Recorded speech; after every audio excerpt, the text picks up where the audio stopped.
कुछ कहले रहनी याद बानू। अब याद तो ना बा, बतावा का कहता। अरे हमेशा तू भूल जाला हो, ध्यानवा यही रहा कि कहीं और हो। नहीं ध्यानवा तो रही पर हाल। बताओ बताओ का कहता। सुना सुनावा। असरा लगौले पानी राजा कई साल से। हाँ हाँ असरा लगौले पानी राजा कई साल से। ले यही हा झूलनिया पिया जमगढ़ बाजार से।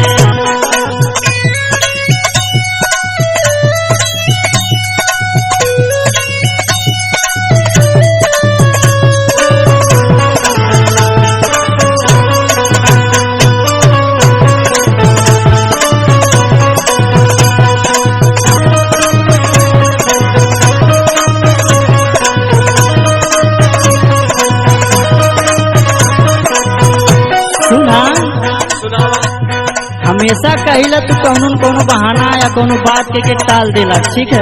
अरे बगली आजमगढ़ जाए ना पाओ थे हम। सुना ओठवा के लाली राजा लइहा चटकदार हो।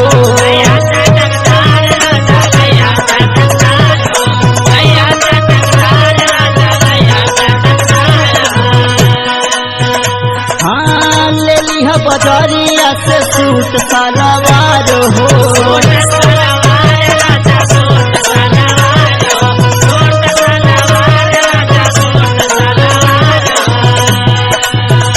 तोहरे तो कुछ ना याद रहा। अरे जितना दूसरे पे ध्यान देला उतना हम पे ध्यान देता तो काहे ऐसा दिन देखे पड़त। अरे ऐसा कोनो बात ना, बोल बोल। सुना हाँ ओठवा के लाली राजा लिहा चटकदार हो। ले लिहा बजरिया से सूट सलवार हो। कवनो समान नहीं हट हो ध्यान से। कवनो समान नहीं हट हो ध्यान से। ले आया चुनरिया राजा जमगढ़ बाजार से।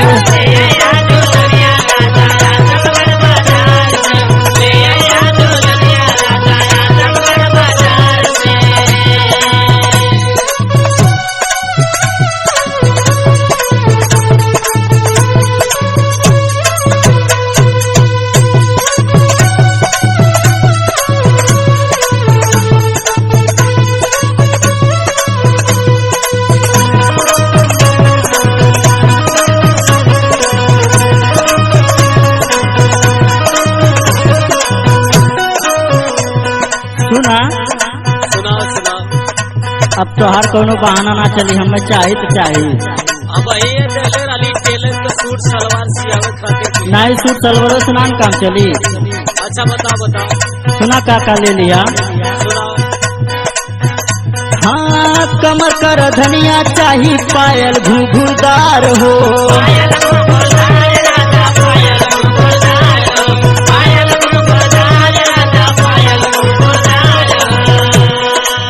गलावा बसून चाहिए सुंदर एगो हार हो।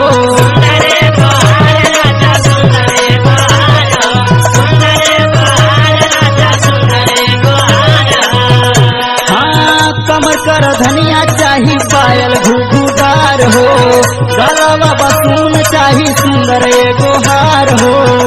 हाँ हरवा गढ़ैया एगो सोना के दुकान से। हरवा गढ़ैया एगो सोना के दुकान से। ले आया झूलनिया पिया बसाही बाजार से।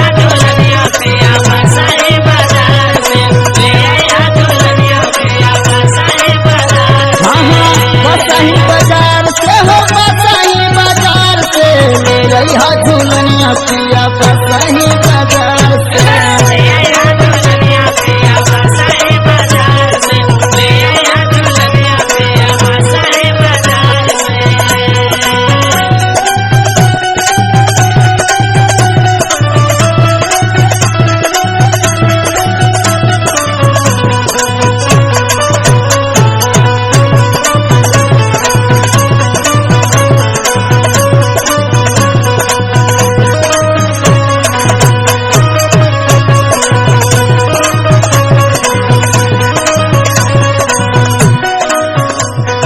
सुना सुनाओ भाई।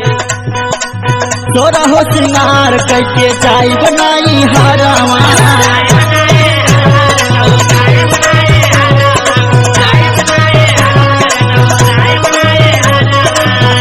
हाँ तोरा हो श्रृंगार करके जाई बनाई हरावा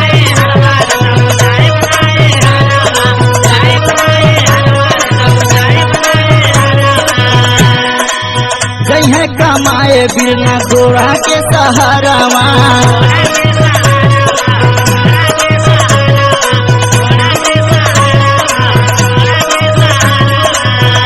हाँ तोर हो श्रृंगार करके जाई बनाई हरावा जइहे कमाए बिना गोवा के सहारावा हाँ रंजित संदीप ना कोहैया हमरे बात से कोहैया हमरे बात से लइहा झुलनिया पिया या जमगढ़ बाजार से